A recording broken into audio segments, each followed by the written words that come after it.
Don't touch him, please." The boy's voice cracked as he peeled the hoodie off his own back, hands shaking so hard the fabric slipped twice.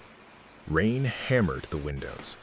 The envelope, $5,000, sat 2 inches from the sleeping CEO's hand, untouched, like a serpent coiled and waiting. But Eli wasn't reaching for the money. He was covering the man who'd been testing him. The billionaire's eyes shot open, not in anger, but in something worse, disbelief. Because in 27 years of building empires, crushing rivals, and watching people sell their souls for a fraction of what sat on that desk, no one had ever given him their only possession. The boy held out a battered toy car, his father's, the last thing he had left. "You looked cold, sir. I'm sorry if I woke you." Thomas Caldwell, man who'd survived boardroom coups, hostile takeovers, and his own father's brutality, felt his throat close. Because the child he'd been hunting for weakness had just saved him instead.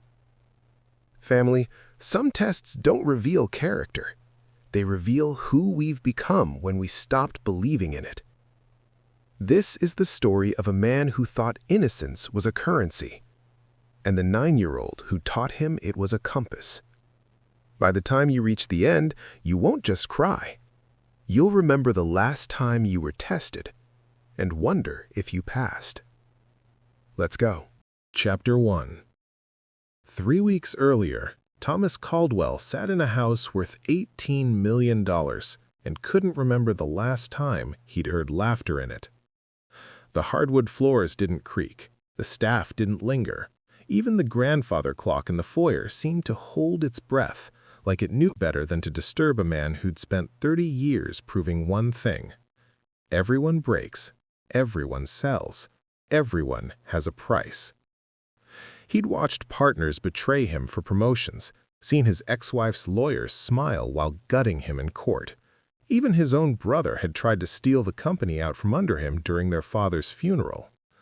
So when Marisol started bringing her son to work, quiet, wide-eyed Eli with his worn-out sneakers and that ridiculous toy car he carried everywhere, Thomas felt something old and ugly stir in his chest. "Let's see how innocent you really are, kid." That afternoon, Thomas placed the envelope where temptation could speak louder than words, $5,000 in cash, just sitting there, and pretended to sleep. What happened in the next 8 minutes would haunt him for the rest of his life. Before we go further, if you've ever felt invisible or wondered if goodness still exists in this world, stay with me. And if this story speaks to you the way I hope it does, let me know you're here. That's all I ask. Chapter 2. The study smelled like leather and old cigars. Rain drummed against the windows, hard, relentless, the kind that makes you feel small. Thomas lay back in his chair, eyes barely slid open, watching the doorway. The envelope sat on the edge of his desk, crisp hundreds peeking out like bait. $5,000, more than Marisol made in 2 months. The clock on the wall ticked. Tick, tick, tick. Then footsteps, soft, hesitant. Eli appeared in the doorway, clutching that beat-up toy car, looking for his mom. His eyes landed on Thomas first, still, chest rising and falling slowly, then drifted to the desk, to the money. The boy froze. Thomas's pulse kicked up. "Here we go. Let's see what you're really made of, kid." Eli took 1 step closer, then another. The envelope shifted, started sliding toward the edge, and the boy whispered something Thomas couldn't hear. Then his hands moved, but not toward the money. Eli peeled the hoodie off his back, the faded blue one with the hole in the sleeve, and draped it across Thomas's chest like a blanket. Then he reached for the envelope. Thomas's jaw clenched. There it is. But the boy didn't pocket it, didn't even look inside. He moved it away from the edge, set it safely in the center of the desk, away from danger. "Sorry if I woke you, sir," Eli whispered, voice cracking. "You looked cold."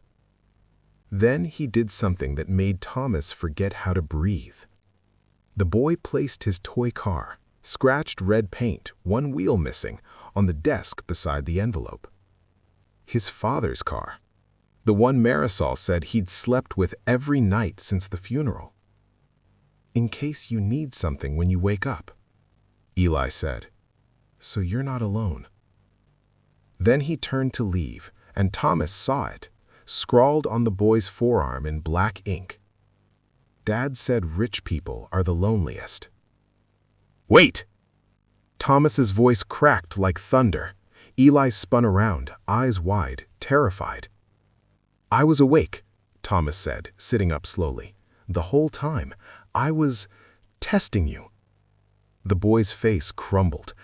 "I'm sorry. I didn't mean to. Did I fail? Please don't fire my mom. She needs—" "Stop."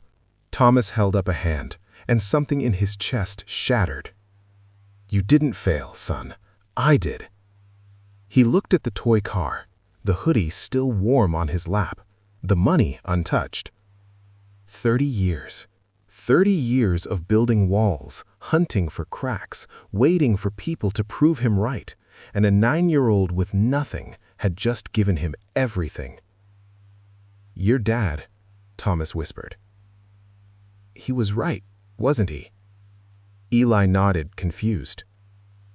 Thomas walked to his desk drawer, pulled out a worn photograph, one he hadn't looked at in 15 years.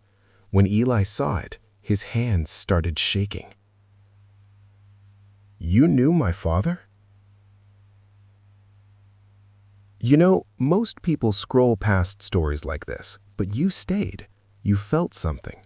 If this moment just shifted something inside you, even a little, don't let it disappear. Remember it. Share it. Let it mean something. "He saved my life once," Thomas said quietly. 23 years ago. I was broke, desperate, about to lose everything. Your father gave me $500, every cent he had, and told me the same thing you just showed me." Eli's tears hit the floor. That rich people are the loneliest? That kindness is the only currency that matters. Thomas had the toy car restored, hired the best craftsman in the state, returned it to Eli with all 4 wheels, gleaming like new, but kept the scratches. "The scars matter," he said. He paid for Eli's school, then college, watched him grow into a man who looked just like his father. And when Thomas died 7 years later, the lawyers read a will that made the entire room go silent. Everything, the house, the company, the fortune, went to Eli. But tucked inside the envelope was one final note, 4 words that would haunt Eli forever. Now it's your turn. If you're sitting there with tears in your eyes, or your chest tight, or thinking about someone you lost, you're not alone. Stories like this only survive if people like you decide they matter. So, do they? I'll leave that with you.